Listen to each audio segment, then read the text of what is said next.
What's going on YouTube? Trevor here at PegCitySales, part-time reseller here in beautiful Winnipeg, Manitoba, Canada. It has been a little bit since I last made a YouTube video. I think 7 or 8 months. That is a while.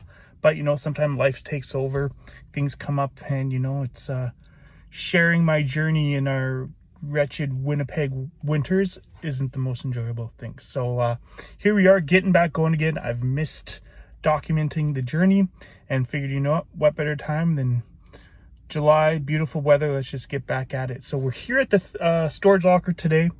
We are going to be taking some inventory into the storage locker that's been processed and listed, as well as I have to grab a couple things that have sold of late. So I thought I'd bring you along for the journey this week. Maybe we'll do some thrifting, maybe we'll do some garage sales, see what the week brings. But let's get started here and get going. All right, so we're here at the storage locker. Came in to grab this Toshiba DVD VHS player. For about, I think, $10 a couple weeks ago. Sold it for $50 on eBay last night. So I'm gonna make sure. I think that box may be a little small, so I'm gonna search through this giant group of boxes that I always keep on hand to find something good for it. Let's give you guys a little glimpse. Hasn't been properly decluttered of late. I need a better filing system. Good thing my wife recently started her own business as doing decluttering, so I'm going to bring her in here and pay her some money to get this all organized. As you guys know, big on the goosebumps. I've got more down here and more down here, trying to get that collection. It's getting closer and closer, but since I last talked to you guys, a lot of stuff has sold. These were almost to the ceiling, and so yeah, a lot less stuff being held at home in the office, which is making life a little nicer, although a lot more drives to the storage locker, which with gas prices isn't the best. But anyways, got what I came to get. Just gonna grab a box here, and then we'll go from there and see if we can find some more stuff at the thrift this afternoon. All right, guys. All right, so it's still Tuesday. We're back here in the office. I wanted to share with you guys an update of what my office looks like, give you a little bit of insight on how I've adjusted things and how I process my inventory. Oh, sorry, the light's in my head. There we go.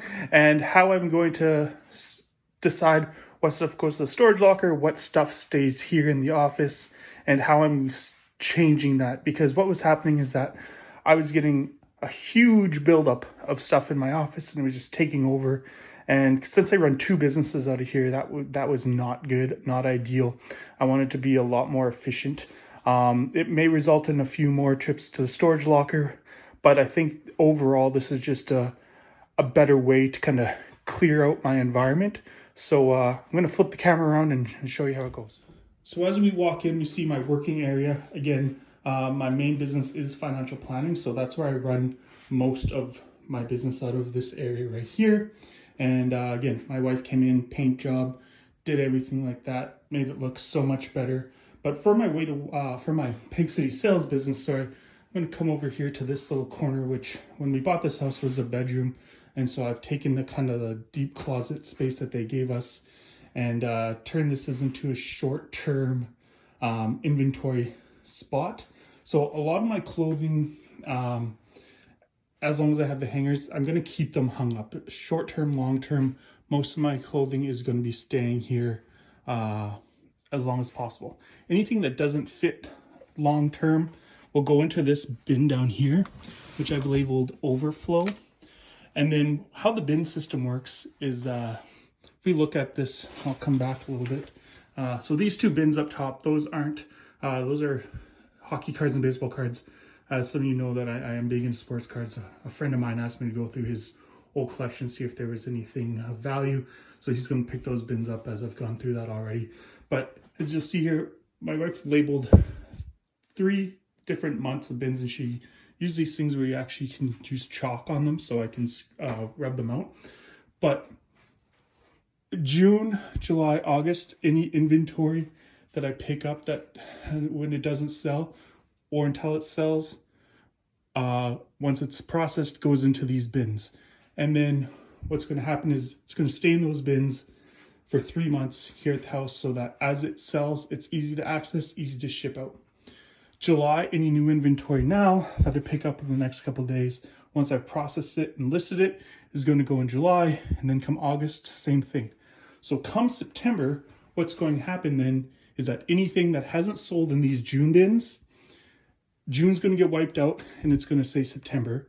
Then everything that's in these bins left over from June is going to go to the storage locker for long-term holds until it sells, most likely online. As I sell locally as well as online, I find that the local sales, more often than not, those local sales usually happen with newer inventory.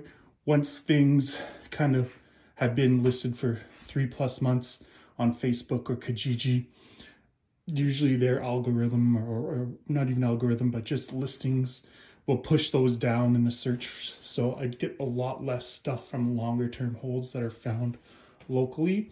So I don't mind sending that stuff after it's been in for 3 months. I mind sending it out to the storage locker, because that way I know I'm going to have more time that if it sells on eBay or Poshmark or Etsy, I can go pick it up and get it mailed out.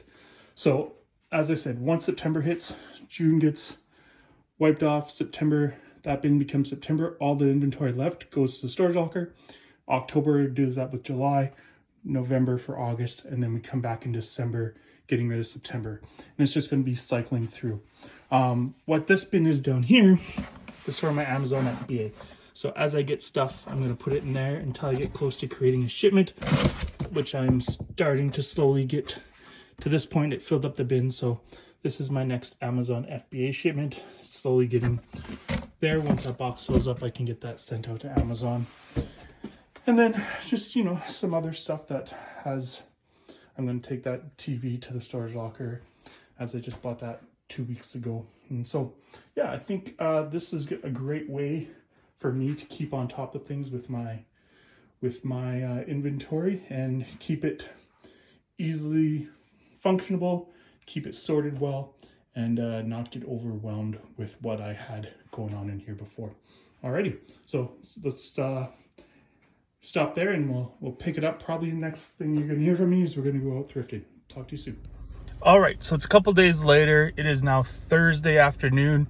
It's getting late, but I want to quickly run into a couple thrift stores. I already ran into two. Found one Olympus camera that I got to do a little bit more looking into. It's not a film camera. It's one of their smaller digital ones. Can't remember what type it is right now, but paid $4. Should get about 30-35 for it. Picked up quite a few DVDs for my next Amazon order. I've got as you saw earlier in the video, I've got a huge box that I got to fill up and get out the door. Just a whole bunch of money sitting there not doing anything, but I wanted to check in one more time. Kobe and I, we're going to be running into Value Village and seeing what we can find, and then we're going to close off this video and get a new one started tomorrow. All right, so let's see what we can do. All right, and we're back. We just finished up at Value Village, third stop of the day. Picked up two small items. First one is this, I don't know if you're familiar, you probably are, J. Lindgren, or Lindbergh, sorry, polo. I've picked this up a few times in the past. They always sell quick. I picked one up earlier this week. Our prices here are so crazy. That was $10.50, and I picked up one same price earlier, so we get sold that night for $35. So I'm pretty happy with that. And then again, I'm always grabbing these when I see them. A cycling jersey, full zip, 3 pockets in the back. This one's a medium for $5. They can sit sometimes, but also sometimes they will move quick. I usually list them across all platforms for $25, and usually get anywhere between $20 and $25. So no big scores this time, but a couple good finds. So I'm going to wrap up the video. Happy to be back. If you like the video, hit like, hit subscribe. Go find me on PegCitySales on Instagram if you want to follow along with the journey. Thank you again for watching if you're around this late. If not, all good. I just got to be better next time. But we'll be seeing you guys again soon. Take care.